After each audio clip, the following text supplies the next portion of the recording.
చర్చలో మనతో పాటు సీనియర్ రాజకీయ విశ్లేషకులు పాపారావు గారు జూమ్లో మనతో పాటు జాయిన్ అవుతున్నారు. పాపారావు గారు నమస్తే. అలాగే మనతో పాటు బీఆర్ఎస్ నాయకులు గట్టు రామచంద్రరావు గారు స్టూడియోలో ఉన్నారు. రామచంద్రరావు గారు నమస్తే. ముందుగా పాపారావు గారు, మనం చాలా కీలకమైన అంశం చూస్తున్నాం. లోక్సభ స్థానాలు 850కి పెరగబోతున్నాయనే అంశం ప్రధానంగా ఈరోజు మనకు కనిపిస్తూ ఉంది. అందుకోసం కేంద్ర ప్రభుత్వం రంగం సిద్ధం చేస్తుందనే వార్త. పెరిగిన సీట్లలో మహిళలకు 33% రిజర్వేషన్లు ఇచ్చే ఆలోచన కూడా కనిపిస్తూ ఉంది. రాష్ట్రాలకు దాదాపు 815, యూటీలకు 35 సీట్లు అంటూ ఈ వార్తను మనం చూస్తూ ఉన్నాం. ప్రధానంగా ఇందులో అనేక కీలకమైన అంశం, అన్నిటికంటే ముఖ్యమైన అంశం దక్షిణాది రాష్ట్రాలు, ప్రగతిశీలమైన తెలంగాణ వంటి రాష్ట్రాల పరిస్థితి ఏంటనేది అత్యంత కీలకమైన అంశం. దేశ ప్రగతిలో, జీడిపిలో కావచ్చు అత్యంత కీలకమైన పాత్ర మనం చూసాం. తెలంగాణ ఏ రకమైన పాత్ర పోషించిందో బీఆర్ఎస్ హయాంలో. అలాగే కేరళ కావచ్చు, తమిళనాడు కావచ్చు, ఆర్థిక చోదక శక్తులుగా దేశానికి పనిచేస్తున్న ఈ రాష్ట్రాల్లో ఇప్పుడు ఆందోళన వ్యక్తమవుతుంది. తమ ప్రాతినిధ్యం, దేశ అత్యున్నత చట్టసభ అయిన పార్లమెంట్లో తమ ప్రాతినిధ్యం ఎలా ఉంటుందనే ఆందోళన కేవలం రాజకీయ పార్టీలకే కాదు, ప్రజల్లో కూడా వ్యక్తమవుతున్న సందర్భం. ఎట్లా చూడాలి మొత్తం ఓవరాల్గా మనం ఈ కీలకమైన అంశాన్ని? ఈ పద్ధతి ప్రకారమే అంటే ఇప్పుడు 50% సీట్లు పెరుగుతాయి. ఓవరాల్ గా ఉన్నటువంటి 543 అనుకుంటా స్థానాలు అవి ఒక 800 పైన అవుతాయి అనేది లెక్క. దానిలో జనాభా ప్రాతిపదిక అనేది ప్రధానంగా ఉంది కాబట్టి కుటుంబ నియంత్రణ కార్యక్రమం 1970లో మొదలైన తర్వాత జనాభాని గణనీయంగా తగ్గించి స్టెబిలైజ్ చేసుకున్నటువంటి దక్షిణాది రాష్ట్రాలు బాగా నష్టపోతాయి అనేది ఒకటి ఖచ్చితంగా కనపడుతుంది. ఎందుకంటే జనాభా ప్రాతిపదికన నియోజకవర్గాల పునర్విభజన జరిగితే కనుక దానిలో దక్షిణాది రాష్ట్రాల్లో పెరిగే సీట్లు అబ్సల్యూట్ నెంబర్ చాలా తక్కువ ఉంటుంది. ఉత్తరాది రాష్ట్రాల్లో అబ్సల్యూట్ నెంబర్ 200 పైన, అది నెంబర్ ఏదైనా భారీ ఎత్తున ఉత్తరాది రాష్ట్రాల్లో పెరుగుతాయి. ఇప్పటికే దక్షిణాది ఉత్తరాది రాష్ట్రాల మధ్య ఇంబ్యాలెన్స్ ఉంది. చాలా సందర్భాల్లో చాలా మంది పాయింట్అవుట్ చేసేది ఏంటంటే ఉత్తరాది రాష్ట్రాల ఆధిపత్యం దక్షిణాది మీద నడుస్తుంది అనేది. పివి నరసింహారావు గారు ప్రధానమంత్రి అయినప్పుడే పెద్ద పండగ, దక్షిణాది రాష్ట్రాలు పెద్ద పండగ చేసుకున్నట్లు. ఎందుకంటే దక్షిణాది నాయకులు ఎవరు దేశాధినేతలు కాలేరు, ఉత్తరాది వాళ్లే, ఆ ఉత్తరప్రదేశ్ వాళ్లే మొత్తంగా దేశ ప్రధాన పదవి నుంచి ప్రధాన పదవులన్నీ తీసుకుపోతారనేది. ఈ రోజు కూడా అదే కనపడుతుంది. ఓవరాల్ గా పెద్ద పదవులు ఏవి దక్షిణాది రాష్ట్రాలకు ఎవరికి లేవు. కారణం ఏంటంటే సంఖ్యాబలం దృష్ట్యా గరిష్ట స్థానంలో ఉన్నటువంటి ఉత్తరాది రాష్ట్రాలు తమకు కావాల్సిన విధంగా దేశ రాజకీయాన్ని మౌల్డ్ చేసుకుంటున్నాయి.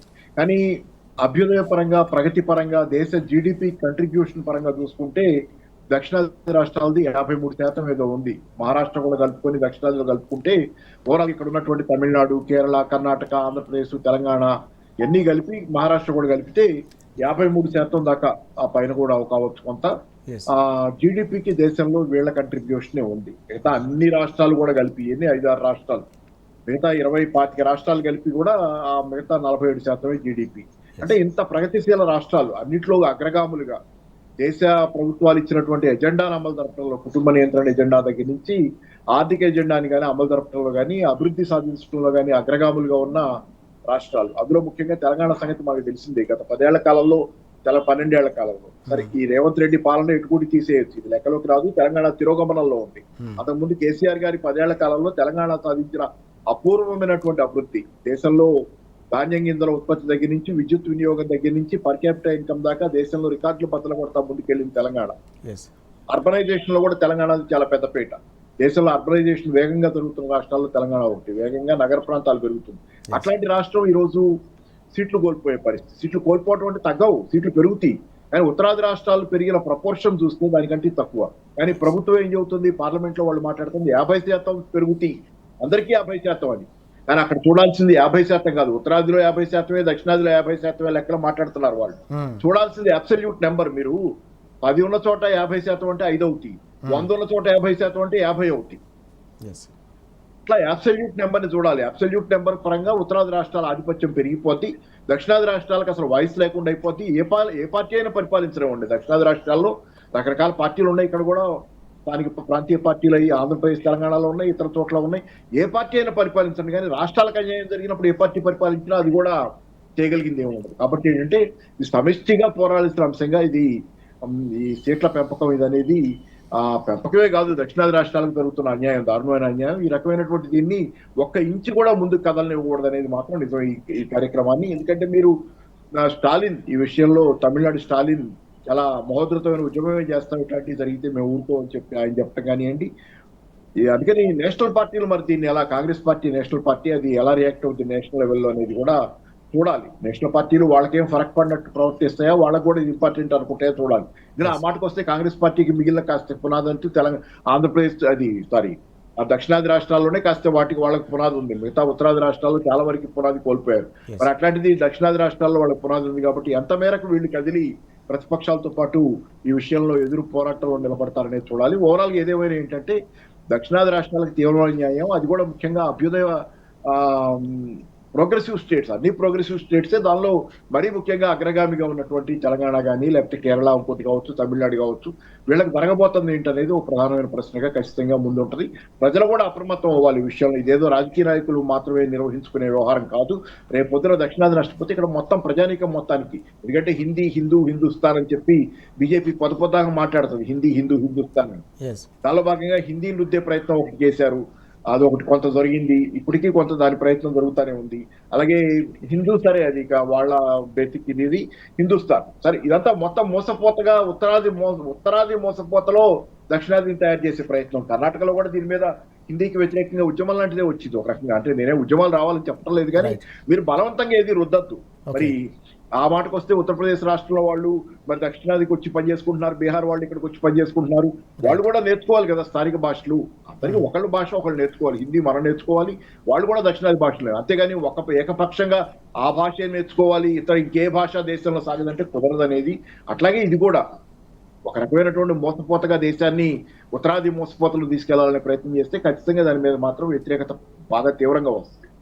చాలా కీలకమైన అంశం ఇది. వాస్తవానికి దేశంలో కేంద్ర ప్రభుత్వాల ఏర్పాటులో ఉత్తరాది రాష్ట్రాల పాత్ర అత్యంత కీలకమవుతుంది. రోజు రోజుకు కూడా దక్షిణాదికి సంబంధించిన ప్రాతినిధ్యం అలాగే ప్రభావం తగ్గుతుందనే ఆందోళన వ్యక్తమవుతుందనే అంశాన్ని పాపారావు గారు ప్రస్తావిస్తున్న పరిస్థితి.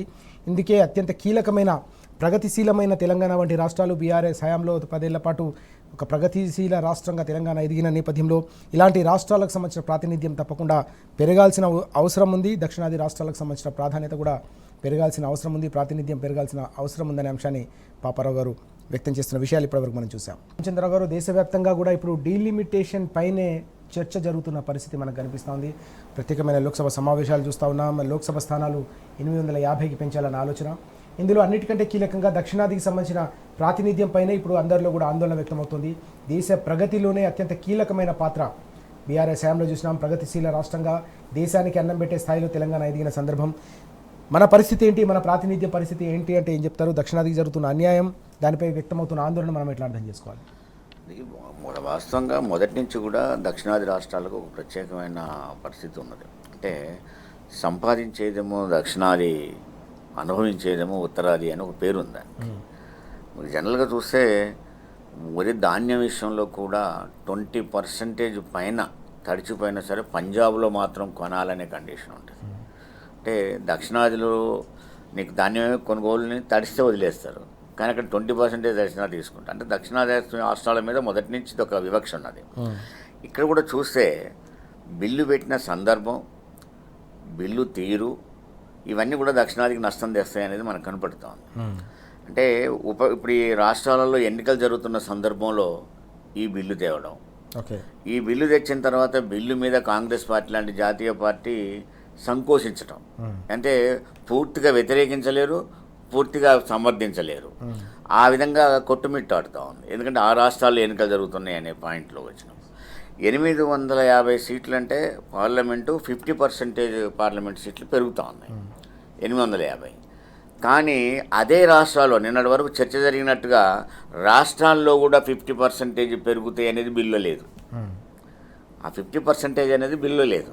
దాంతో ఏమవుతుంది, ఇప్పుడు దక్షిణాది రాష్ట్రాలకు ఖచ్చితంగా ఈ జనాభా ప్రాతిపదికనని మొదలుపెట్టినప్పుడు ఖచ్చితంగా సీట్ల యొక్క సంఖ్య రీత్యా తగ్గుతాయి అనేది ఒకటి ఉంది. రెండోది ఏంటి, అసలు ఈ బిల్లుకును ఈ మహిళా బిల్లుకు లింకు పెట్టారు, మహిళా రిజర్వేషన్ లింకు పెట్టారు. మహిళా రిజర్వేషన్ ఆల్రెడీ బిల్లు పాస్ అయింది. 33%, నువ్వు ఎట్లా ఉన్నా 33% చేయాలి, పెంచిన 33% చేయాలి, దానికి దీనికి సంబంధం కాదు. కానీ లింకు పెట్టి వాళ్ళ తీసుకొచ్చారు. అంటే నేననేది ఏంటంటే, ఎప్పుడైతే రాష్ట్రాల్లో కూడా 50% పెరుగుతాయి అనేది మెన్షన్ చేయలేదో దాంతో అనుమానం పెరిగింది. దీంతో ఏమవుతుంది, 53-55% ఆదాయాన్ని తెచ్చిపెట్టే దక్షిణ రాష్ట్రాలు, కొద్ది రాష్ట్రాలైనా కూడా ఎక్కువ ఆదాయాన్ని తెచ్చిపెడతాయి దేశానికి జీడిపి విషయంలో. కానీ ఈ విషయాన్నంతా పక్కకు పెట్టేసి జనాభా ప్రాతిపదిక, అది 2011 జనాభాను తీసుకుంటున్నారు కాబట్టి జనాభా ప్రాతిపదికన అని పెట్టినట్టయితే దక్షిణాది రాష్ట్రాల్లో కొంత నష్టం జరిగే అవకాశమే ఉంటుంది అనేది ఉన్నది. దీంతో ఏమవుతుంది, దక్షిణాది రాష్ట్రాల్లో ప్రధానంగా మీరు తమిళనాడు సీఎం యొక్క రియాక్షన్ చూశారు మీరు. అంటే తిరిగి మళ్ళీ పాత డిఎంకేని చూస్తారు అనే మాట మాట్లాడారు. దాంట్లో కూడా కొన్ని ఈశాన్య ప్రాంతాల్లో కూడా ఇవాళ బెంగాల్ సీఎం కూడా మాట్లాడుతూ ఇది బెంగాల్ని విభజించే ఒక కార్యక్రమంగా తీసుకున్నారు అని చెప్పారు. అయితే మొదటి నుంచి కూడా మీరు ఈవెన్ సెక్రటరీల కానించి మొదలుపెట్టి మంత్రుల దాకా తీసుకోండి, ఓవరాల్గా ప్రధానమైన శాఖలు కానీ ప్రధానమైన పదవులు కానీ ఉత్తర భారతంలోనే ఉంటాయి. దక్షిణ భారతదేశానికి అవకాశాలు ఒకసారి అది పివి నరసింహరావుకి వచ్చింది. ఆ పివి నరసింహరావుకి వచ్చినప్పుడు కూడా అతను అపరచాణిక్యుల్లాగా రాజకీయాలు నడిపాడు కాబట్టి దాన్ని అటు 5 ఏళ్ళు ఉండగలిగాడు, లేకపోతే అది కూడా ఉండేది కాదు. అంటే ఈ స్థితిలోకి వచ్చినప్పుడు ఏదైతే 50% అనేది రాష్ట్రాల్లో కూడా నేను మెన్షన్ చేయలేదో పెద్ద అనుమానం పెరిగింది. దీనివల్ల దక్షిణాదికి ఖచ్చితంగా నష్టం జరిగే అవకాశం ఉంటుంది. కాబట్టి తీవ్రంగా దక్షిణాదిలో ఉన్న ప్రతిపక్షాలు కూడా దక్షిణాదిలో ఎక్కువ ఉంటాయి. నీకు దక్షిణాదిలో ప్రతిపక్షాలు చూసినా నీకు ఎక్కువ ఉంటాయి. కానీ వీళ్ళు స్పందించినట్టుగా జాతీయ పార్టీ కాంగ్రెస్ పార్టీ స్పందించే స్థితిలో లేదు. అంటే రెండు కూడా ఒక డ్రామాగా నడుస్తూ ఉంది. ఇప్పుడు ఈయన తెలంగాణ సీఎం చెప్పినట్టు ఏదో హైబ్రిడ్ లెవెల్ ఏదో తీసుకొచ్చాడు. అంటే దీనివల్ల స్పష్టంగా మాకు నష్టం జరుగుతుంది, దీనికి ఈ విధంగా బిల్లు ఉండటం వల్ల అనేది ఖచ్చితంగా రావాలి. కానీ కాంగ్రెస్ పార్టీ ఖండించే స్థితిలో లేదు. కారణం ఎన్నికలు, ఉప ఎన్నికల సందర్భం అట్లాంటిది. ఆ సందర్భం తీసుకొచ్చి పెట్టారు. కాబట్టి నేను అనుకోవడం ఏంటంటే ఈ రాష్ట్రాల్లో 50% అనే పదం లేకపోవడం వల్ల ఖచ్చితంగా నష్టం జరుగుతుంది. ఒకటి, జనాభా ప్రాతిపదికలో తీసినప్పుడు ఏ రాష్ట్రానికి ఆ రాష్ట్ర జనాభా ప్రాతిపదికను కూడా తీసుకోవాలి. అలా కాకుండా నీకు మొత్తంగా తీసుకొచ్చినప్పుడు దీని వెనుక ప్రత్యేకమైన ఒక కుట్ర ఉంది అనేది మాత్రం స్పష్టమవుతుంది. ఎస్, చాలా కీలకమైన అంశం. ఏదో రకమైన కుట్ర అయితే జరుగుతున్నట్టుగా అనుమానం కలుగుతుందనే విషయాన్ని గట్టు రామచంద్రరావు గారు వ్యక్తం చేస్తున్న పరిస్థితిని మనం చూస్తున్నాం. పూర్తిగా ప్రజలకు సంబంధించిన ఆకాంక్షలు కావచ్చు, రాజకీయ పార్టీలు, అన్నిటికంటే ముఖ్యంగా దక్షిణాది రాష్ట్రాల్లో ఉన్న ప్రాంతీయ పార్టీలకు సంబంధించిన ఆలోచనలు కనీసం పరిగణలోకి తీసుకున్న పరిస్థితి కూడా కనిపించట్లేదనే విషయం కూడా ఇక్కడ చర్చకు దారితీస్తుంది. పాపారావు గారు, ఇక్కడ డీలిమిటేషన్ ప్రక్రియ వైపు జరుగుతున్న సందర్భంలోనే మహిళా బిల్లుకు సంబంధించిన అంశం కూడా తెరపైకి తీసుకొస్తుంది కేంద్ర ప్రభుత్వం. దానిపై కూడా అనేక రకాల ఆలోచనలు జరుగుతున్న సందర్భాన్ని కూడా మనం చూస్తూ ఉన్నాం. దశాబ్దాల కాలం పాటు కూడా అది పెండింగ్లో ఉన్న పరిస్థితి. రెండు జాతీయ పార్టీలు పరస్పరం వాటిపై దుమ్మెత్తిపోసుకుంటున్న సందర్భం కూడా కనిపిస్తోంది. ఎట్లా చూడాలి మనం ఈ మహిళా బిల్లుకు సంబంధించిన అంశాన్ని కూడా?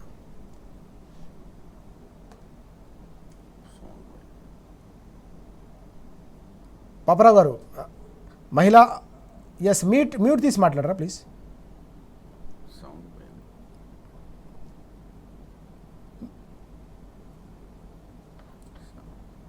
కొంత టెక్నికల్ ప్రాబ్లం ఉన్నట్టుంది. మరోసారి నాకు మీ సౌండ్ వినపట్టల్లా, నాకు వినపట్టల్లా, లో వాల్యూమ్ ఉంది మీ దగ్గర, కొంచెం పెద్దగా చెప్పండి.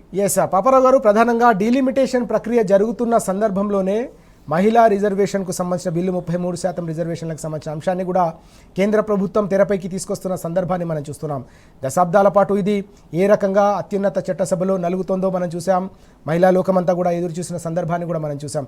ఎట్లా చూడాలి కాంగ్రెస్ బీజేపీ పరస్పరం చేసుకుంటున్న విమర్శలు కావచ్చు? అది అర్థమైంది. అంటే యాక్చువల్ గా బీజేపీ డిఫెన్స్ లో పడే పరిస్థితి. ఈ డిలిమిటేషన్ ప్రక్రియలో దక్షిణాదికి అన్యాయం జరుగుతుంది అనేది చాలా పెద్ద ఇష్యూగా ముందుకు రాబోతుంది అనేది గ్రహించే మహిళా బిల్లును అడ్డం పెట్టుకుని దాన్ని ఓవర్కమ్ అవటానికి, అంటే మహిళా బిల్లు తాము చేస్తున్న పెద్ద ప్లస్, దేశానికి మహిళలకి చేస్తున్న చాలా పెద్ద మేలులాగా చూపించుకునే ప్రయత్నం. ఈ మహిళా బిల్లును అడ్డం పెట్టుకుని డీలిమిటేషన్ బిల్లు తాలూకు ప్రమాదకరమైన ధోరణి కప్పెట్టుకుని ముందుకెళ్లే ప్రయత్నం చేయడం, దాంతో పాటుగా మహిళా బిల్లుకు వీళ్ళేదో అడ్డం వస్తున్నారు అన్నట్లుగా చిత్రీకరించి మైలేజ్ పొందటం, ఇన్ని రకాలైనటువంటి కుట్రపూరితమైనటువంటి వ్యవహారం ఇది. దగ్గర రామచంద్రరావు గారు చెప్పినట్టు మహిళా బిల్ అనేది 33%, 543 సీట్లు ఉన్నదే 850 పైన పెరిగినా, లేకపోతే ఇప్పుడు రేపు పొద్దున పెరిగిన సీట్లు ఉన్నాయినా 3వ వంతే 30 మామూలు, అది సేమ్, అదేం మారదు. దానికి ఎవరు వ్యతిరేకం కాదు. దేశంలో అన్ని పార్టీలు అదే మాట్లాడుతున్నాయి, ఎవరు వ్యతిరేకం కాదు. కాబట్టి దాన్ని అడ్డం పెట్టుకొని అదేదో వీళ్ళు దేశానికి చేస్తున్న ప్రత్యేకమైన సేవలాగా ఇటు పక్కన చేస్తున్నటువంటి ద్రోహాన్ని, లేకపోతే కుట్రని, ఇటు పక్కన చేస్తున్నటువంటి దగాని కప్పిపెట్టుకోవడానికి డిలిమిటేషన్ వ్యవహారం తాలూకు దాన్ని మహిళా బిల్లును అడ్డం పెట్టుకోవడం అనేది ఒక కుట్ర. ఇది అది కూడా ముఖ్యంగా ఎన్నికల సందర్భంలో, ఇప్పుడు కొన్ని రాష్ట్రాలు ఇంకా మిగిలి ఉన్న ఎన్నికలు, ఆ సందర్భంలో ఇట్లాంటివి చేయడం అనేది ఇది కొంచెం దేశానికి ఎట్లాంటి మెసేజ్ ఇవ్వడానికి వీళ్ళు ప్రయత్నం చేస్తున్నారు. అంటే అన్ని రకాలుగా బీజేపీ మొదటి నుంచి వ్యవహరిస్తున్న తీరు ఇదే. రెండో వాళ్ళ కోర్టులో తప్పు దోసేసి చేసే పనులన్నీ చేసుకుంటా రెండో వాళ్ళ కోర్టులోకి తప్పులు దోసేసి తామేదో దేశానికి చేస్తున్నట్టు. కానీ బీజేపీ ఆధ్వర్యంలో దేశంలో జరిగింది, దేశంలో సామాన్య జనం చితికిపోవటం, అసమానతలు పెరగటం. మహిళా బిల్లు వెల్కమ్, ఎవరు కాదన్నారు, మహిళా బిల్లు ఎవరు కాదన్నారు. కానీ ఈ మహిళల్లో కూడా సామాన్య మహిళలకు న్యాయం జరిగే విషయాలు కూడా ఆలోచించాలి. ఈ బిల్లు విషయంలో ఎవరు మాట్లాడుతున్నారు అనేది కాదు. మహిళల్లో కూడా కులాలు ఉన్నాయి. ఆ కులాల్లో కూడా దళిత, బహుజన, బడుగు వర్గాల మహిళలు చాలా మంది ఉన్నారు. వాళ్ళే మెజారిటీ ఉంటారు. వాళ్ళ న్యాయం కూడా ఆలోచించాల్సిన అంశం కూడా ఉంది దీనిలో. మహిళా బిల్లు ఉండాలి, కానీ మహిళా బిల్లు ధనిక మహిళలకు మాత్రం ఉపయోగపడే విధంగా ఉండకూడదు అనేది కూడా ఇంకో చర్చ కావాల్సిన అవసరం ఉంది దీనిలో. అన్ని వర్గాల మహిళలు వస్తారు, దాంతో పాటుగా బడుగు బలహీన వర్గాలకి ఏం న్యాయం జరుగుతుంది మీ బిల్లులు అనేది కూడా ఇంకో ప్రశ్న. దానిలో ప్రశ్న ఎస్ సార్, చాలా కీలకమైన అంశం. పాపారావు గారు చెప్తున్నట్టుగా ఎట్లా చూడాల్సిన అవసరం ఉంది రామచంద్ర? మొదటి నుంచి మహిళా బిల్లు మీద ఒక ప్రత్యేక చర్చ జరిగింది. లల్లూ ప్రసాద్, ములాయం సింగ్ వాళ్ళు ఉన్నప్పుడు కూడా పార్లమెంటులో ఈ బిల్లుని కూడా రాకుండా పెద్ద ఎత్తున అడ్డుకున్న పరిస్థితి ఉంది. అంటే మహిళా బిల్లుని అడ్డుకోవడం ఏంటి, మహిళా రిజర్వేషన్ కావాలి కదా అని. కానీ మహిళల్లో రిజర్వేషను ఏదైతే అగ్రకులాలకు మరింత ఊరటనిచ్చేది కాకూడదు. ఎందుకంటే మహిళా బిల్లు వచ్చింది కాబట్టి ఆయనకు బదులు ఆయన భార్య పోటీ చేస్తుంది. అలా కాకుండా సామాజిక న్యాయాన్ని మనం పరిలో తీసుకోవాలనుకున్నప్పుడు మహిళా బిల్లో కూడా వంతరుల్లో కూడా మళ్ళీ నీకు ఎస్సీ ఎస్టీ బీసీ ఏదైతే ఉన్నాయో ఆ ఎస్సీ ఎస్టీ ప్రధానంగా రాజ్యాంగ పరంగా ఉన్న ఉన్నాయి కాబట్టి రిజర్వేషన్స్ అవి కూడా అందులో వర్తించాలి అనేది ఉండే. అది ప్రత్యేకంగా బీసీ రిజర్వేషన్ కూడా ఆ మహిళా బిల్లులో జొప్పించాలని చెప్పేసి ములాయం సింగ్ అని లల్లు గారు పెద్ద ఎత్తున ఆందోళన జరిగింది. అది ఒక పెద్ద చర్చ నడుస్తుంది. అందుకనే మహిళా బిల్లు చాలా కాలంగా ఆగుతూ వచ్చింది. కానీ ఇప్పుడు శరద్ యాదవ్ కూడా దీన్ని బట్టి చూసినప్పుడు ఏంటంటే అందులో సామాజిక న్యాయం రావాలి అంటే లేదా 33% మళ్ళీ నీకు వన్ సైడ్ కొట్టుకుపోయే అవకాశాలు ఉంటాయి పోటీలో. కాబట్టి అందులో కూడా సామాజిక న్యాయాన్ని మనం పనిలో తీసుకోవాలంటే ఆ వంతరుల్లో కూడా మళ్ళీ రిజర్వేషన్ ప్రక్రియ ఉండాలి. లేకపోతే ఏమవుతుందంటే అది సామాజిక న్యాయం దెబ్బతింటుంది ఒకటి. రెండోది ఏంటి, ఇంతకుముందు సార్ అన్నట్టు మహిళా బిల్లుని తీసుకొచ్చి ఇప్పుడు పెట్టడం అంటేనే నీకు ఏదో కుట్ర కొనసాగుతుంది అనేది ఒక పాయింట్ వస్తూ ఉంది. ఎందుకంటే వీళ్ళు మహిళలకు వ్యతిరేకం అంటే ఇప్పుడు ఈ బిల్లుని వ్యతిరేకించి మాకు దక్షిణాదికి నష్టం జరుగుతుందని కనుక ఆందోళన చేస్తే వీళ్ళు మహిళలకు వ్యతిరేకం, అందుకే మహిళా బిల్లుని అడ్డుకుంటున్నారు అని తీసుకొచ్చే ప్రయత్నం చేస్తున్నారు.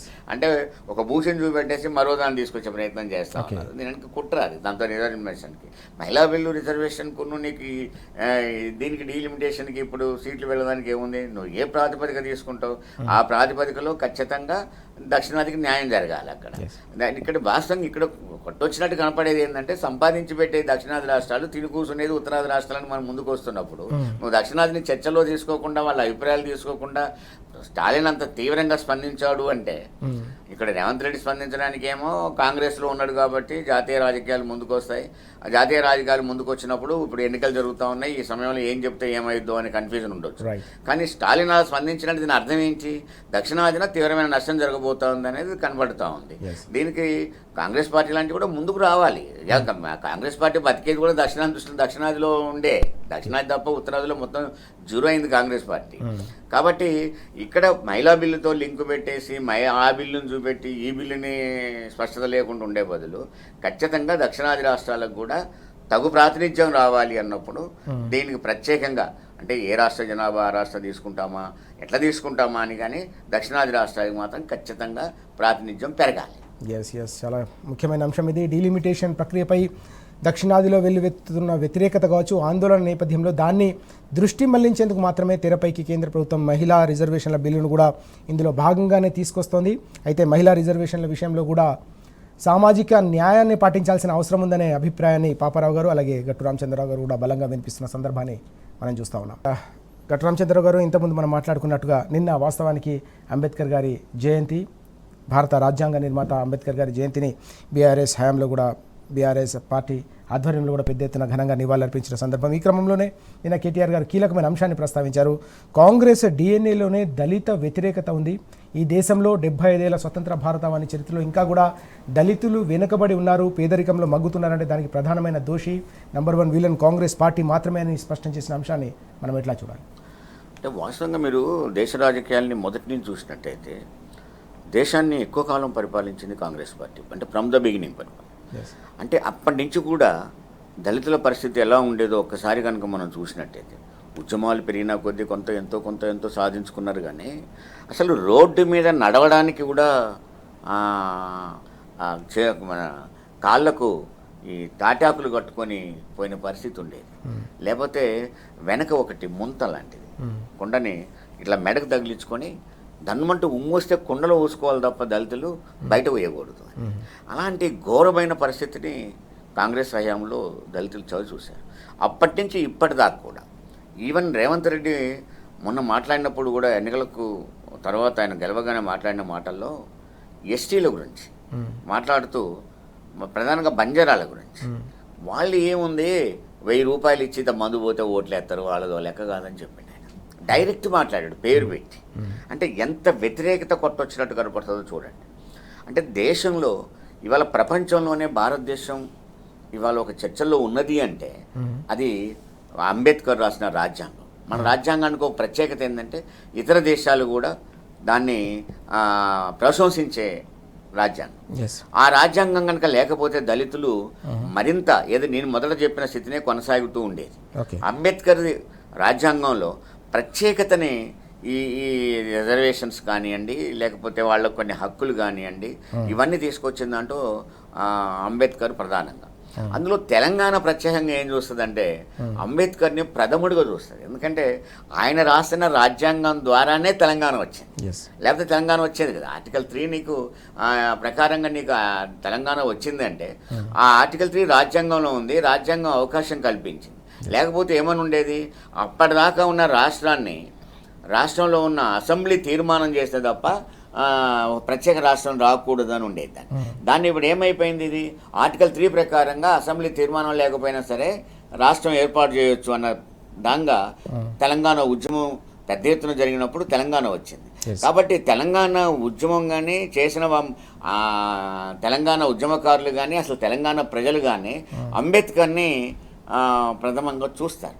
అందుకని తెలంగాణ ప్రజల్లో అంబేద్కర్కి ఒక ప్రత్యేకమైన గౌరవం ఉన్నది. అందుకనే ఆ ఉద్యమాన్ని నడిపిన కేసీఆర్ గారికి అసలు అంబేద్కర్ అంటే అమితమైన గౌరవం. అందుకనే ఓ పెద్ద సెక్రటేరియట్ కట్టినాక సెక్రటేరియట్కి పెట్టిన పేరేంటి అంటే అంబేద్కర్. సెక్రటేరియట్కి ముందు 125 అడుగుల ఆ అంబేద్కర్ విగ్రహాన్ని దేశంలో ఎక్కడ లేని విధంగా దాన్ని తీసుకొచ్చి విగ్రహాన్ని అక్కడ పెడితే దురదృష్టం ఏంటంటే కేసీఆర్ ఎప్పుడైతే ముఖ్యమంత్రిగా దిగిపోయాడో అంబేద్కర్ని బంధించారండి. తాళాలేసి ఎవడు పోయేది లేదు దానికి. అంబేద్కర్కి అసలు ఒక ముఖ్యమంత్రి అయి ఉండి రేవంత్ రెడ్డి జై తెలంగాణ అనకుండా జై భీమ్ అనకుండా అంబేద్కర్కి దండేయకుండా బతుకుతున్న ముఖ్యమంత్రి ఎవరంటే రేవంత్ రెడ్డి. అంటే కాంగ్రెస్ హయాంలో ఖచ్చితంగా ఆ అంబేద్కర్కి ఎంత అన్యాయం జరిగిందో చూడడం కోసం అంటే తెలంగాణ ప్రత్యేకంగా తన సాంప్రదాయాలను కాపాడుకుంటుంది.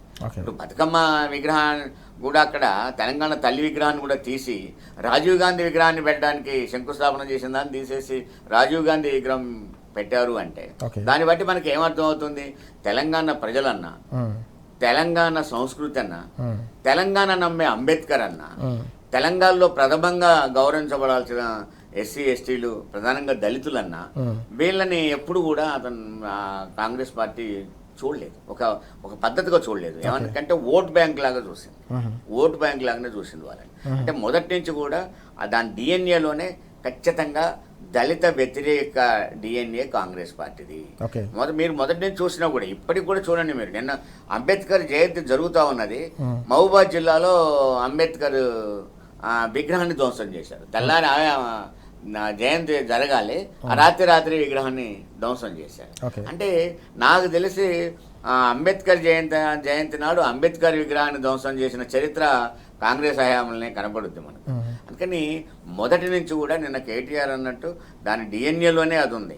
కేసీఆర్ గౌరవించింది అంబేద్కర్ని ప్రత్యేకంగా. అందుకనే కేటీఆర్ నిన్న ఒక నినాదం ఇచ్చాడు, బాగుంది నాకు. అది ఏంటంటే జై తెలంగాణ, జై భీము, జై కేసీఆర్. ఎందుకంటే కేసీఆర్ తెలంగాణ యొక్క ఆత్మగౌరవాన్ని నిలబెట్టాడు. ఆ విధంగా అంబేద్కర్ రాసిన రాజ్యాంగాన్ని ఉపయోగించుకున్నాడు. ఆ ఉద్యమం ఆ విధంగా కొనసాగింది. అందుకని ఆ నినాదం అనేది నిజంగా ప్రతి ఇంట్లో ప్రతి ఒక్కరి నోట రావాల్సిన ఆ నినాదం నిన్న కేటీఆర్ ఇచ్చింది. కాంగ్రెస్ మొదటి నుంచి దళిత వ్యతిరేకి కేసు అదంతా ఎందుకంటే దళిత బంధు ఉన్నది. దళిత బంధుని 10 లక్షల రూపాయలు కేసీఆర్ ఇచ్చి దళితుల్ని గౌరవంగా పెంచాలని చెప్పేసి అందరూ ఒకేసారి రాకపోవచ్చు. క్రమేపీ పెంచాలని చెప్పేసి లక్షలాది మందికి నీకు దళిత బంధు ఇస్తే 10 లక్షలు కాదు మేము 12 లక్షలు ఇస్తామన్న కాంగ్రెస్ పార్టీ ఏమైంది? ఒక్క దళిత బంధు ఇచ్చారు, ఇవ్వలేదు కదా. లేదు, ఒక ఎస్టీ ఎస్సీ బీసీలకు ప్రత్యేకంగా డిక్లరేషన్లు మీటింగ్లు పెట్టి డిక్లరేషన్లు కేటాయించారు. మరి కామారెడ్డి డిక్లరేషన్ బీసీలకు పెట్టారు. బీసీలకు పెట్టిన డిక్లరేషన్ ఒక్కటి కూడా అంటే ఈ రోజుకు వాళ్ళు చెప్పిన మేనిఫెస్టోలో డిక్లరేషన్లో చెప్పిన ప్రకారంగా 1,00,000 కోట్ల బడ్జెట్ బీసీలకు రావాలి. కానీ ఏది వాళ్ళు మొత్తం కలిపిన నీకు 20,000 కోట్లు, సంవత్సరానికి 20,000 కోట్లు పెట్టాల్సింది మొత్తం కలిపిన 3 సంవత్సరాలు కలిపిన నీకు 20,000 కోట్లు రాలేదు. అంటే లాస్ట్కు మండల హెడ్ క్వార్టర్లో మార్కెట్ సెంటర్ల కానించి జిల్లా హెడ్ క్వార్టర్లో కమ్యూనిటీ భవన్ల దగ్గర నుంచి విద్యార్థులకు 10 లక్షల రూపాయల దాకా మేము ఇస్తున్న లోన్లన్న కానించి ప్రత్యేకంగా నిరుద్యోగ వృత్తి కానించి ప్రతిదీ కూడా అంటే ఆ డిక్లరేషన్లో పెట్టిన ఏది కూడా అమల్లోకి రాలేదు. ప్రత్యేకంగా ఎంబీసీలకు మినిస్ట్రీ అన్న అది కూడా లేదు. అట్లాగే ఎస్టీ ఎస్సీలకు డిక్లరేషన్లు ఇచ్చారు. అసలు ప్రత్యేకంగా ఏవైతే పెడతామో వాళ్ళకు డిక్లరేషన్లో పెట్టిన దాంట్లో 1% అన్న అమలు చేయడానికి ప్రయత్నం చేయాలి. అది ఏదీ చేయలేదు. దీన్ని బట్టి చూసినప్పుడు ఏంటి, నువ్వు హామీలు ఇవ్వడం తప్ప పని చేయడం లేదంటే ఖచ్చితంగా వాళ్ళకి వ్యతిరేకమయ్యే ఉండాలి. నువ్వు వ్యతిరేక లేకపోతే ఎందుకు అమలు చేయవు? నీకు ఖచ్చితంగా జరుగుతుంది కదా. అందుకని మొదటి నుంచి ఎవరికైతే పెట్టుకుంటూ వచ్చారో, నేను ఎందుకు ఖమ్మం జిల్లాలో నేను నిన్న ప్రెస్ మీట్లో మాట చెప్పా, ఖమ్మం జిల్లాలో 70 రూపాయల గడియారం గోడకు పెట్టి గోడలు లేకుండా ఇల్లు కూల్చిండి ఆయన. అంటే అసలు కాంగ్రెస్ అంటేనే అందులో ఉన్న వ్యక్తులకు అందరి కింద నుంచి మీద దాకా దళితులు అంటే ఒక మంట అండి. వాళ్ళకి తట్టుకోలేరు. వాళ్ళు ఎవరో ఒకరిని తయారు చేసి నోరు పెంచి ఏదో అనిపిస్తుంటారు ఒకరిని తీసుకొచ్చి. కానీ మొదటి నుంచి కూడా ఫస్ట్ నుంచి కాంగ్రెస్ రాజకీయాలు తెలిసిన ఏ వ్యక్తిని అడగండి, మీరు ఖచ్చితంగా దళిత వ్యతిరేకతను చూపెడతారు. పాపారావు గారు ఎట్లా చూడాల్సిన అవసరం కనిపిస్తుంది? మనం చూసాం వాస్తవానికి తెలంగాణ రాష్ట్రాన్ని డాక్టర్ బాబాసాహెబ్ అంబేద్కర్ గారు రచించిన రాజ్యాంగంలోని ఆర్టికల్ 3 ద్వారానే మనం తెలంగాణను సాధించుకున్నాం. తెలంగాణను రాష్ట్రాన్ని ప్రగతి పథంలో నడిపిస్తున్న సందర్భంలో నిర్మించుకున్న స్వపరిపాలన కేంద్రానికి ఏకంగా అంబేద్కర్ గారి పేరును పెట్టుకున్న సందర్భం కూడా మనం చూసాం. ఆ తర్వాత 125 అడుగుల భారీ అంబేద్కర్ గారి విగ్రహాన్ని కూడా ఏర్పాటు చేసుకున్న సందర్భం. నిన్న కేటీఆర్ గారు మాట్లాడిన చాలా కీలకమైన అంశాలు కూడా మనం చూస్తున్నాం. దేశంలో ఇంకా కూడా దళితులు పేదరికంలో ఉన్నారంటే దానికి ప్రధానమైన దోషి కాంగ్రెస్ పార్టీ మాత్రమే. కాంగ్రెస్ డిఎన్ఏలోనే దళిత వ్యతిరేకత ఉందనే అంశాన్ని మనం ఎట్లా చూడాలి? ఇక్కడ మనకు ఖచ్చితంగా కనపడేది ఎస్సీ కార్పొరేషన్ నిధులు తీసుకుంటే తెలంగాణలో దానిలో నిజానికి ఎంత సరిగ్గా వాడుతున్నారు అనేది చాలా వరకు వాడకుండా డైవర్ట్ అవుతున్న విషయం కూడా తెలిసిందే. కాబట్టి దాని ఉద్దేశం ఏంటంటే ఎస్సీలకు మాటలు, వాగ్దానాలు, కేటాయింపులు, ఆచరణలో మాత్రం ఆ నిధులు వాడని స్థితి తెలంగాణలో ఇప్పుడు ముఖ్యంగా రేవంత్ రెడ్డి గారి ప్రభుత్వం అనేది దళిత బహుజనులకు వ్యతిరేకంగా ఇదే విధంగా పనిచేస్తుంది అనేది. ఎందుకంటే స్వయం ప్రకటిత రేవంత్ రెడ్డి గారి మాటలు ఆ మధ్య ఆయన తన కులం వాళ్ళ మీటింగ్కి వెళ్ళినప్పుడు ఆయన మేము మాత్రమే పరిపాలించగలమన్న అహంకారపూరితంగా ఆయన వెళ్ళటం అది వేరే విషయం. కానీ మిగతాది అహంకారపూరితమైన ధోరణి. మిగతా వాళ్ళు ఎవరు ఎందుకు పనికిరానన్నట్టుగా. అదే కాదు, మీకు స్టీఫెన్స్ దగ్గర ఆ 50 లక్షల వీడియో ఆ రోజున ఆ వీడియో సందర్భంలో కూడా రేవంత్ రెడ్డి మాట్లాడిన మాటలు కొన్ని ఉన్నాయి కమ్యూనిటీ గురించి, తన అహంకారపూరితమైన మాటలు గుర్తు చేసుకుంటే ఆ వీడియో కూడా దొరుకుద్ది ఆన్లైన్ లో కావాలంటే. అప్పుడు ఎట్లా మాట్లాడి అనేది ఈ మాటలన్నిటి సారాంశం ఏంటంటే అహంకారం. అట్లాంటి అహంకారపూరితమైన ఇదే కాదు, ఈయన గురువు గారు చంద్రబాబు ఆ మధ్య మాట్లాడిన మాట ఎంత వివాదం అయిందో. ఎవరైనా దళితుడిగా పుట్టాలనుకుంటారా అని మాట్లాడాడు చంద్రబాబు. అంటే దళితుల పట్ల ఒక చిన్న చూపు ఈయనకే కాదు, ఈయన గురువు గారికి కూడా. అంటే వీళ్ళంతా ఒకే తాళ్ళలో మొక్కలు. వీళ్ళు దళితుల పట్ల, బహుజనుల పట్ల, సామాన్య జనం పట్ల వీళ్ళకున్నటువంటి తీవ్రమైనటువంటి ద్వేషం. ఎందుకంటే మీరు దళిత బంధు కేసీఆర్ అమలు జరిపినప్పుడు కేసీఆర్ దళిత బంధు చేస్తే సరే, నాకు కూడా కొన్ని దాని విషయంలో ఇదంతా అందరికీ చేయగలిగిందా లేదా, సాధ్యాసాధ్యాల గురించి చర్చ ఉన్నా సాధ్యమైనంతగా కేసీఆర్ గారు బ్రహ్మాండంగా దాన్ని అమలు చేసే ప్రయత్నం చేశారు. చాలా మంది వాళ్ళ పేపర్లో ర్యాలీ కూడా దళిత బంధు కింద వాహనాలు వచ్చిన వాళ్ళు దానంతా పెట్టి ఒక ర్యాలీ ఫోటో కూడా. ఏదేమైనా కొంత దళితులకి 10 లక్షలు ఇవ్వటం ఆ రోజు ఇచ్చి వాళ్ళు వాళ్ళ కాళ్ళ మీద నిలబడేటట్టు చేయటం. ఎందుకంటే ముందు ఈ సామాజికమైంది వివక్ష, ఆర్థికమైన దాంతో పాటుగా కానీ ముందు ఆర్థికంగా నిలదొక్కుంటే సామాజిక వివక్షను అధిగమిస్తుంది తేలికవుద్ది అనే దాని మీద ఆ రోజు చేశారు. ఆ దళిత బంధుని ఏం చేశారు రేవంత్ రెడ్డి ఈ రోజు? ఏమైంది దళిత బంధు? దళితుల మీద అపారమైనటువంటి ప్రేమ గురిపించి అది ఇంకా నీ అమౌంట్ కూడా పెంచుతారో ఏదో చెప్పినట్టున్నాడు ఎలక్షన్ లో, గుర్తులేదు నాకు. ఎస్, మరి ఈ రోజు దళిత బంధుని పూర్తిగా దానికి అంబేద్కర్ పేరు పెట్టాడు. ఆ అంబేద్కర్ పథకానికి అభయస్తామని పెట్టారు, 12 లక్షలు ఇస్తామని చెప్పారు. దాన్ని పూర్తిగా అటకెక్కించి అసలు ఆ రోజు జరుగుతున్నది ఎంతో కొంత ఆ రోజు ఆ కార్యక్రమం ఉన్న నిధుల్లో పరిమితంగా చేసుకుంటూ వస్తున్న దానిలో Okay. ఈ రోజు పూర్తిగా దాన్ని అటకెక్కించి దళితులకు ద్రోహం చేసిన వాడు రేవంత్ రెడ్డి. దళిత బంధు పథకాన్ని పూర్తిగా నిర్వీర్యపరిచి ద్రోహం చేసిన వాడు. ఇట్లా ఎన్ని చెప్పుకుంటే ఎన్ని ఉంటాయి. ఎస్సీ ఎస్టీ డిక్లరేషన్ ఇచ్చారు. ఇందా చెప్పిన మన రామచంద్రరావు గారు చెప్పిన విధంగా బీసీ డిక్లరేషన్ ఏం జరిగింది? బీసీ డిక్లరేషన్ లో సంవత్సరానికి 20,000 కోట్లు బీసీలకి కేటాయిస్తామని చెప్పారు. బీసీ సంక్షేమానికి కానీ బీసీ అవసరాలకు కానీ. ఓకే, ఎంత ఇస్తున్నారు ఈ సంవత్సరం? మొన్న నాకు తెలిసి అయితే 8,000 కోట్లు ఏదో కేటాయించారు. అది కూడా ఖర్చు పెడతారని లేదు, ఎందుకంటే బడ్జెట్ ఊరికే ఉత్తుత్తి మాటే కదా. ఈ బడ్జెట్ గురించి మనం పెద్ద సీరియస్ గా నేను అట్లా మాట్లాడినందుకు కూడా వేరే చర్చలో కాంగ్రెస్ వాళ్ళు మాట్లాడుతున్నారు. ఎందుకంటే తగా వేసుకుని, ఎందుకంటే నిజమే ఈ బడ్జెట్ లో ఏముంది ఉత్త మాయా మోసం అని చెప్పి నేను ఆ మీటింగ్ లో రౌండ్ టేబుల్ లో మాట్లాడింది. అంటే వీళ్ళు బడ్జెట్ కూడా ఉత్తిదే వీళ్ళకి. అదంతా ఏంటంటే కన్నీటి తుడుపు. బడ్జెట్ తర్వాత April 1 తారీఖున నిధులు రిలీజ్ అవ్వాలంటే ఏ పని చేయాలన్నా బడ్జెట్ వేయాలి కాబట్టి వేస్తున్నారు తప్పితే బడ్జెట్ మీద వీళ్ళకి చిత్తశుద్ధి లేదు. అదే ఆ చిత్తశుద్ధి లేని బడ్జెట్ లో కూడా చిత్తశుద్ధి లేని కేటాయింపులు, దానిలో కూడా చిత్తశుద్ధి ఎటు లేదు. 20,000 కేటాయింపులు అంకెల కాగితం మీద కూడా చూపించేది లేదు. 8,000 కోట్లు బీసీలకు కేటాయించినట్టున్నారు. సో ఓవరాల్ గా ఏంటంటే దళితులు కాదు వీళ్ళకి అసలు ఎవరు లోకుగా ఉంటే ఆ వర్గం మీద పడి కొద్దిపాటి మంది, ఆయన కుటుంబం, ముఖ్యమంత్రి గారు ఆయన కుటుంబం, లేకపోతే ఆయన పరిధిలో ఉన్న కొద్దిపాటి మంది మనుషులు, ఆ మంత్రివర్గంలోని కొద్దిపాటి మంది మనుషుల మొత్తం ప్రయోజనాలు తప్పితే ఈ రోజు రాష్ట్ర ప్రయోజనాలు అనేది పూర్తిగా అటకెక్కినాయి. ఇది మాత్రం నిజం 100%. ఈ రోజు జరుగుతున్న దగాలో దళితులు మరీ బలహీనమైన పొజిషన్ లో ఉన్నారు కాబట్టి వాళ్ళని ఇంకా పూర్తిగా ఇది చేస్తున్న పరిస్థితి. అంబేద్కర్ విగ్రహం చుట్టూ అంత పెద్ద కంచె ఎందుకండి? లోపలికి ఎవరు పోవడానికి పోకుండా నివాళులు అర్పించడానికి పోవాలంటే కూడా, ఒక గులాబీ పువ్వు అక్కడ కాలు దగ్గర పెట్టి రావాలంటే కూడా లేని పరిస్థితి. అక్కడ పూర్తి కట్టడి చేసి పర్మిషన్లు రకరకాలైనటువంటిది ఎందుకు చేయాలి? అంబేద్కర్ విగ్రహాన్ని బందీ చేయాల్సిన అవసరం ఉంది. భారతదేశంలో దళిత బహుజనులు మెజారిటీ ప్రజానీకం, వాళ్ళ దేశం ఇది. ఆ దేశంలో అంబేద్కర్ విగ్రహాన్ని బందీ చేశారంటే ఏం జరుగుతుంది? అంటే ఇక్కడ అంబేద్కర్ విగ్రహాన్ని బందీ చేసి చివరికి కేటీఆర్ ఒక పిలుపునిచ్చారు. మీరు కనుక విగ్రహాన్ని ఆయన తీసేయకపోతే మేమే స్వయంగా వచ్చి, అంటే ప్రజలతో కలిసి వచ్చి మేమే దాన్ని తీసేస్తామని చెప్పి ప్రకటించిన తర్వాత భయపడి మాత్రమే ఈ కార్యక్రమాన్ని ఈ జయంతి చేశారు తప్ప, లేకపోతే ఆ పిలుపు ఇవ్వకపోతే ఇది కూడా జరిగేది కాదు. మరో 5 ఏళ్ళు అట్లనే బందీగా ఉండేది. ఎస్, మనం చూస్తున్నాం నాటి నుంచి నేటి వరకు కూడా కాంగ్రెస్ పార్టీ దళిత బహుజనులకు అన్యాయం చేస్తూనే ఉందనే విషయాన్ని పాపారావు గారు అలాగే గట్టు రామచంద్రరావు గారు కూడా స్పష్టంగా చెప్తున్న విషయాలు ఇప్పటివరకు మనం చూసాం. మరొక కీలకమైన అంశం రామచంద్ర గారు, ఇటీవల మనం చూస్తున్నాం వరుసగా భూ కుంభకోణాలకు సంబంధించిన వ్యవహారాలు తెరపైకి వస్తున్న సందర్భం.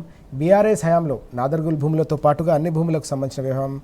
అప్పుడు బీఆర్ఎస్ హయాంలో ప్రతి భూమిని కాపాడేందుకు, ప్రభుత్వ భూమిని కాపాడేందుకు కేవలం క్షేత్రస్థాయిలో పర్యటనలు కావచ్చు, క్షేత్రస్థాయిలో ప్రణాళికలే కాకుండా న్యాయస్థానాల్లో కూడా పోరాడి సాధించిన సందర్భాలు మనం చూసాం. కాంగ్రెస్ వచ్చిన తర్వాత మొత్తం భక్షణగా మారిపోయిందనే అంశం ఈరోజు ప్రధానంగా కనిపిస్తూ ఉంది. ఎట్లా చూడాలి ఈ ఇష్యూస్ని మనం?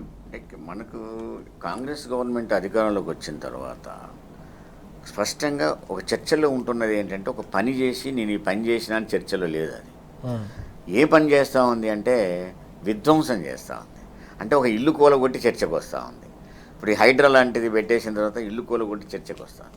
కానీ వీళ్ళ పని ఏంటి అంటే ఎంతవరకు కూడా ఒక దాని ఆశని ఏమంటామో తెలియదు కానీ భూదాహం విధంగా చెప్పాల్సి వస్తే భూమిని విపరీతంగా ఎన్ని వేల ఎకరాలు పోతుందో బినామీల పేరు మీద ఉంటాయి. వేల ఎకరాలు తను ఒక రేటు ఫిక్స్ చేస్తే, మరి రేవంత్ రెడ్డి బ్యాచ్ ఒకటి తిరుగుతూ ఉంది, తను ఒక రేటు ఫిక్స్ చేస్తారు. వాళ్ళు ఆ రేటుకి ఇచ్చేయాలి. అమ్మనంటానికి వీల్లేదు, అంతకంటే ఎక్కువ చెప్పడానికి వీల్లేదు. దాన్ని ఏదో విధంగా భూమిని కొనేస్తాను. మరి కొన్ని మంత్రులు కూడా ఇక్కడ మంచి ఐక్యత ఉంది వీళ్ళ మధ్యన. నేను తింటా, నువ్వు రావా, నువ్వు అడగొద్దు నన్ను, నువ్వు తిను, నేను అడగను నిన్ను అనేది ఒక రకమైన అడ్జస్ట్మెంట్ ఉంది వీళ్ళకి. ఉండి మంత్రుల విషయంలో రేవంత్ రెడ్డి మాట్లాడు, రేవంత్ రెడ్డి విషయంలో మంత్రులు మాట్లాడు, ఎవ్వరికి తోచినంత వాళ్ళే ఎక్కడ పడితే అక్కడ. లేకపోతే చూడండి, మనకు రూపాయి పెట్టుబడి పెట్టడానికి రైతు బంధు, రైతు భరోసా ఇప్పుడు వాళ్ళు పెట్టారు ఏదో, దానికి ఇవ్వడానికి రూపాయలు లేవు ఈయన దగ్గర. కానీ మూసీ నదిలో మాత్రం 1,50,000 కోట్ల రూపాయలు పెట్టి దాన్ని ప్రక్షాళన చేస్తాను. వాటికి ఆయన ఫార్మ్ సిటీ అనేది ఫార్మసీ సిటీ అనేది పెట్టినప్పుడు దాన్ని తీసుకొచ్చేస్తే Right. ఎన్నికలకు ముందు ఏం చెప్పారు, ఈ భూములన్నీ మళ్ళీ తిరిగి మీకు వాపస్ ఇస్తామని చెప్పారు. Yes, దీంతో పాటు రిజిస్ట్రేషన్ ఛార్జీల మూత కూడా మోగబోతుందనే అదే కదా, విషయాన్ని అంటే కూడా చూస్తున్నాం. రిజిస్ట్రేషన్ ఛార్జీల మోత అనేది ఏం చేస్తారంటే ఆదాయం లేదు. ఇప్పుడు ఏమొస్తుంది, ఇప్పుడు ఉదాహరణకు సినిమా టిక్కెట్లు అమ్ముడు పోవడం కోసం 2-3 రోజులని మొత్తం సంపాదించుకునే ప్రయత్నం చేస్తారు. అంటే ఎవడైతే వస్తాడో వాని మీద భారం వేయటం అని. Okay. అంటే ఇప్పుడు అమ్మకం లేదు, కొనుగోలేదు, రియల్ ఎస్టేట్ మొత్తం డమ్మాలు పూర్తిగా పోయింది. కాబట్టి ఎవడో ఒకటిద్దరు చేసుకుంటారు రిజిస్ట్రేషన్, వాడి మీద మొత్తం భారం వేయటం అనమాట. అంటే రిజిస్ట్రేషన్ ఛార్జీలు పెంచడం అంటే అర్థం ఏంటి, ఎవడో ఒకటి రిజిస్ట్రేషన్కి వచ్చేస్తే ఒకటి అమ్మడమో ఒకటి కొనడమో తక్కువ రేటుకైనా ఎందుకంటే బిడ్డల పెళ్లి కోసమో లేదా మరో దానికోసమో అమ్ముకుంటే ఆ అమ్ముకున్న దాన్ని కూడా కొనటోడు ఈ ఛార్జీలకు భయపడాలి వాడు. అంటే ఈయన ఆదాయం పెంచుకోవడం కోసం మిగతా రియల్ ఎస్టేట్ ఎట్ట పెంచుదామనే పాయింట్ కాదు.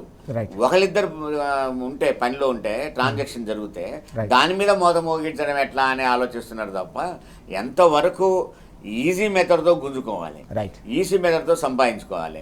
అంటే తెలంగాణలో నువ్వు ఏదైతే ప్రభుత్వం ఇవాళ అతనే చెప్పాడు కదా, బయటకు పోతే దొంగలు చూసినట్టు చూపుతారని, ఆ టైప్లో ఉన్నప్పుడు ఇలాంటి చిల్లర ఆలోచనలన్నీ వస్తూ ఉంటాయి. ఎస్ పాపారావు గారు, ఓవైపు భూ కుంభకోణాలకు సంబంధించిన వార్తలు ప్రతినిత్యం కూడా పతాక శీర్షికలు అవుతా ఉన్నాయి. దీనికి తోడుగా ఏకంగా భూముల రిజిస్ట్రేషన్ల ధరలను కూడా దాదాపు 30% పెంచేందుకు రంగం సిద్ధమవుతుందనే అంశాన్ని కూడా మనం చూస్తున్నాం. ఎట్లా చూడాలి, ఓవైపు రియల్ ఎస్టేట్ పూర్తిగా కుదేలవుతుందన్న ఆందోళన నేపథ్యంలో ఈ పరిణామాన్ని ఎట్లా అర్థం చేసుకోవాలి? రియల్ ఎస్టేట్ కుదేలవటం ఒక రకంగా నేను మొన్న కూడా ఇది మాట్లాడుతున్నప్పుడు మాట్లాడినట్టున్నాను. ఒక రకమైనటువంటి ఇది కూడా ఒక కుట్ర తెలంగాణ పట్ల. అమరావతిని పెంచడానికి తెలంగాణని తగ్గించడం అనేది, తెలంగాణలో రియల్ ఎస్టేట్ వాల్యూ తగ్గించడం. ఎందుకంటే పెట్టుబడులు ఇక్కడి నుంచి తరలి వెళ్ళిపోవాలి, ఇక్కడ రియల్ ఎస్టేట్ బాగుంటే పెట్టుబడులు ఇక్కడే ఉంటాయి కనుక. కేసీఆర్ గారు ఉండగా తెలంగాణలో విపరీతమైన స్థాయిలో రియల్ ఎస్టేట్ పెరుగుదల ఇతర దక్షిణాది రాష్ట్రాలతో పోలిస్తే, అంటే బెంగళూరుతో పోలిస్తే కూడా ఆఫీస్ స్పేస్, ఆఫీస్ కోసం చేసే నిర్మాణాల ఇది కూడా తెలంగాణలో భారీగా పెరిగింది, బెంగళూరు దాటి. అట్లాంటి స్థితి నుంచి ఈ రోజు పూర్తి రివర్స్ గేర్ లో వెళ్తా దేశంలో మేజర్ నగరాల్లో రియల్ ఎస్టేట్ దెబ్బతింటున్న నగరాల్లో తెలంగాణ ఇప్పుడు దాదాపుగా నెంబర్ 1 స్థానంలో ఉంది. ఎందుకంటే ఇదంతా అమరావతిని ప్రోత్సహించడానికి అనే మాట కూడా ఆరోపణలు అన్ని పక్కల నుంచి వస్తున్నాయి. ఈ పెట్టుబడులు అక్కడికి వెళ్ళాలని కోరిక అనేది. గతంలో అక్కడి నుంచి కేసీఆర్ గారు ఉండగా అక్కడ కాకుండా ఇక్కడ తెలంగాణలో బాగుందని ఇక్కడికి వచ్చారు కాబట్టి ఈ రకంగా దెబ్బతీసేది అనేది. రెండోది, ఇక్కడ నేను ఈ భూదాహం, సరే రియల్ ఎస్టేట్ దెబ్బతింటాం, హైడ్రా దానికోసం వాడటం, కోర్టు నిన్న బాగా తీవ్రంగా మొట్టకేలేస్తుంది కదా హైడ్రా విషయంలో. తర్వాత ఇది ల్యాండ్ ట్రాప్ అనే పుస్తకం, ఇది భూమి అనేది ఒక దాహం. ఇందాక అన్నారు కదా రామచంద్రరావు, భూమి దాహం ఎలా పెరిగింది అనేది ల్యాండ్ ట్రాప్. ఈ వరల్డ్స్ ప్రపంచంలో అత్యంత పాత ఎసెట్, పాత సంపదగా ఉన్నటువంటి భూమి మీద ఏ రకంగా ఈ రోజు భూమి అనేది ఒక దాహంగా పెరిగిపోయి కొంతమంది ప్రపంచంలో ఇట్లా తయారయ్యారని. వాళ్ళలో నెంబర్ 1 స్థానంలో ట్రంప్ ఉంటాడు. గాజా మొత్తాన్ని ఒక రియల్ ఎస్టేట్ వెంచర్ గా డెవలప్ చేస్తానంటున్నాడు కదా. ఇక్కడ మనకి లోకల్ గానేమో రేవంత్ రెడ్డి గారి పెద్ద తేడా ఏం లేదు ట్రంప్ కి రేవంత్ రెడ్డి గారికి, నేను డైరెక్ట్ గా చెబుతున్నాను.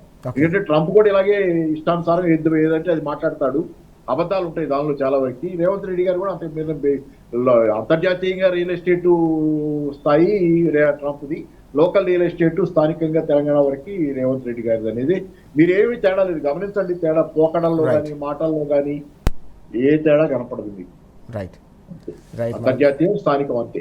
ఎస్ పూర్తిగా చాలా కీలకమైన విషయాలు మనం చూస్తా ఉన్నాం. భూదాహానికి సంబంధించి పూర్తిగా తెలంగాణకు సంబంధించిన ప్రభుత్వ భూములే కాదు, ప్రైవేటు ఆస్తులను కూడా కాంగ్రెస్ సర్కార్ కబలిస్తుందనే అంశాన్ని మనం చూస్తా ఉన్నాం. దీనికి తోడుగా ఓవైపు రిజిస్ట్రేషన్ల ధరలు ఈ స్థాయిలో పెంచడం అనేది కూడా ఏకంగా ఇక్కడి నుంచి పెట్టుబడులను తరలించే కుట్రలో భాగంగా ఇదంతా కూడా జరుగుతుందా అనే అనుమానాన్ని కూడా పాపారావు గారు వ్యక్తం చేస్తున్న పరిస్థితి మనకు కనిపిస్తూ ఉంది. Thank you very much Paparao గారు, అలాగే రామచంద్రరావు గారు, థ్యాంక్ యూ సో మచ్ చర్చలో పాల్గొన్నందుకు.